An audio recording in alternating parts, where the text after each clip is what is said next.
दोस्तों, आपने कई ऐसे लोगों को देखा होगा जो अपनी लाइफ से खुश नहीं है। या इंसान हमसे अधिक सुखी कैसे है, वे दूसरों के बारे में सोचते रहते हैं। या हमसे अधिक बुद्धिमान है, मुझसे अधिक सुंदर है, वे दूसरों की कोई अच्छी गुणों से प्रभावित हो जाते हैं और खुद के पास न होने की वजह से अपने आप को कोसते रहते हैं और रोते रहते हैं। वे अपने आप को दूसरों से तुच्छ समझते हैं। तो आज की कहानी उन्हीं लोगों के लिए है जो अपनी जिंदगी से संतुष्ट नहीं है और दूसरों को अपनों से ज्यादा खुश मानते हैं। बहुत ही ज्ञानप्रद कहानी है। एक बार की बात है, एक कौवा अपने जीवन से बहुत दुखी था। वह बहुत ही परेशान प्रतीत हो रहा था। एक दिन वह पेड़ की एक डाली पर बैठा रो रहा था। उसी पेड़ के नीचे एक सन्यासी बैठा था। वह तप कर रहा था। तभी कौवे की आंखों से आंसू की एक बूंद सन्यासी के ऊपर जा गिरी। सन्यासी ने कौवे के रोने का कारण पूछा तो कौवा और भी रोने लगा। सन्यासी ने बड़े प्यार से कौवे से पूछा कि तुम क्यों रो रहे हो, क्या तुम्हें कोई परेशानी है?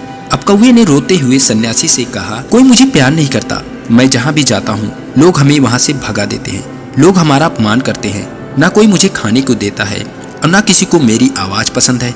हर कोई मुझसे नफरत करता है। ऐसे जीवन से तो मेरी मृत्यु ही अच्छी है। कौवे की बातों को सुनकर सन्यासी का हृदय करुणा से भर गया और कौवे से बोले, हमें हर परिस्थिति में खुश रहना चाहिए और हम जैसे हैं वैसे ही अपने आप को स्वीकार करना चाहिए। दूसरों की खुशियां देखकर उससे ईर्ष्या नहीं करनी चाहिए और ना ही खुद को किसी बात पर दोष देना चाहिए। अब भी सन्यासी की बात कौवे के समझ में ना आई और वह फिर से उसी तरह रोने लगा। सन्यासी ने कौवे से कहा, तुम परेशान मत हो, बताओ तुम क्या बनना चाहते हो। मेरे पास ऐसे मंत्र हैं, मैं तुम्हें अपनी इच्छानुसार कोई भी रूप दे सकता हूँ। सन्यासी की बातें सुनकर कौवा बड़ा खुश हो जाता है और सन्यासी से बोला, हे महात्मा, आज हमें एक प्यारा सा हंस बना दीजिए जिसकी सुंदरता देखकर सभी मंत्र मुग्ध हो जाएं। अब सन्यासी ने कहा, ठीक है, मैं तुम्हें हंस बना दूंगा, लेकिन पहले तुम हंस के पास जाकर पूछो कि वह अपनी जिंदगी में कितना खुश है, वह अपनी जिंदगी से खुश है या नहीं। तुम हंस से पूछ कर आओ, तब तक मैं तुम्हारा यही इंतजार करूंगा। कौवा बहुत खुश हुआ और वह हंस से मिलने के लिए उड़ गया। वह उड़ते हुए एक सुंदर तालाब में एक हंस को तैरते हुए देखा। हंस की सुंदरता को देखकर कौवा चकित रह गया। वह हंस के पास गया और बोला कि तुम कितने सुंदर हो, तुम्हारे पंख दूध जैसे सफेद हैं और तुम्हारे शरीर पर कोई दाग भी नहीं है। तुम्हें सभी लोग पसंद करते हैं। मेरे अनुसार से तुम्हें इस दुनिया का सबसे सुखी पक्षी होना चाहिए। कौवे से अपनी तारीफ सुनकर हंस उदार मन से उसकी ओर चल पड़ा और बोला, नहीं मेरे दोस्त, मैं खुश नहीं हूँ। दुनिया में कई सारे सुंदर रंग हैं, लेकिन मेरा कोई रंग नहीं है और सफेद रंग वह है जिसका कोई रंग नहीं होता।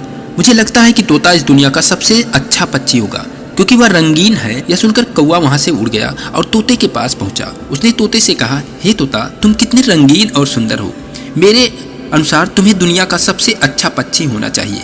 कौवे की बात सुनकर तोते ने दुखी मन से कौवे से कहा, दोस्त, मैं दुनिया का सुंदर पक्षी नहीं हूँ। तुमने देखा होगा कि लोग हमें पकड़कर पिंजरे में कैद कर देते हैं और लोग हमारा तमाशा बनाते हैं। लोग हमें बोलना सिखाते हैं, लोग हमारा मजा लेते हैं। मुझे हमेशा डर लगा रहता है कि कहीं लोग मुझे पकड़कर पिंजरे में बंद न कर दें। मुझे लगता है कि इस दुनिया का सबसे सुखी और रंगीन पक्षी मोर है। यह सुनकर कौवा मोर की तलाश में इधर उधर उड़ने लगा। काफी देर तक उसे ढूंढने के बाद आखिरकार उसे एक मोर दिखाई देता है जो एक चिड़ियाघर के पिंजरे में बंद था।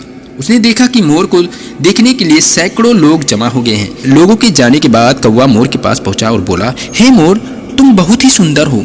हर दिन हजारों लोग तुम्हें देखने आते हैं, तुम्हें खाना भी देते हैं। मुझे लगता है कि तुम इस धरती के सबसे सुखी पक्षी हो।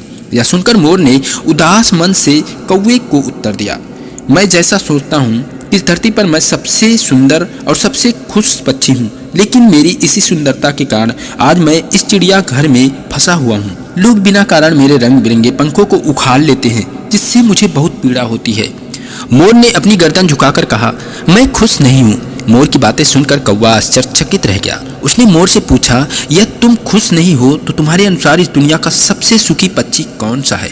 तब मोर ने कौवे से कहा, मैंने चिड़ियाघर का ध्यान से निरीक्षण किया है। मुझे एहसास हुआ है कि कौवा यानी तुम एकमात्र ऐसे पक्षी हो जिसे पिंजरे में नहीं रखा गया।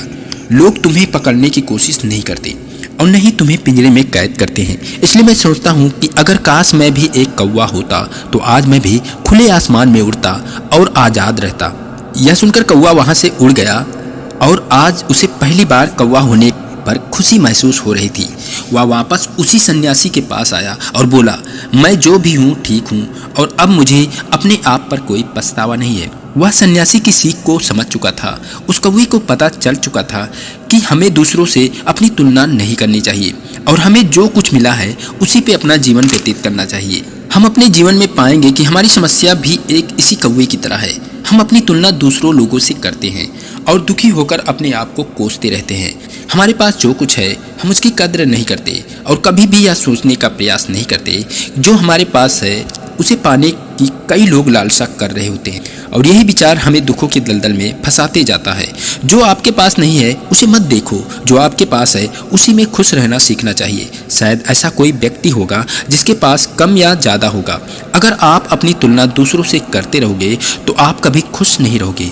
जिस इंसान के पास जो भी है उससे संतुष्ट है वही इस दुनिया का सबसे सुखी और खुश इंसान है। इसलिए दूसरों की चीज़ों को देखकर लालसा नहीं करनी चाहिए। जो हमारे पास है, जो हमें मिला है, जैसा हमारी शरीर है, जैसा हमारा घर है, जैसा हमारा रहन सहन है, उसी में हमें संतुष्ट रहना चाहिए। हमें दूसरों को देखकर दुखी नहीं होना चाहिए।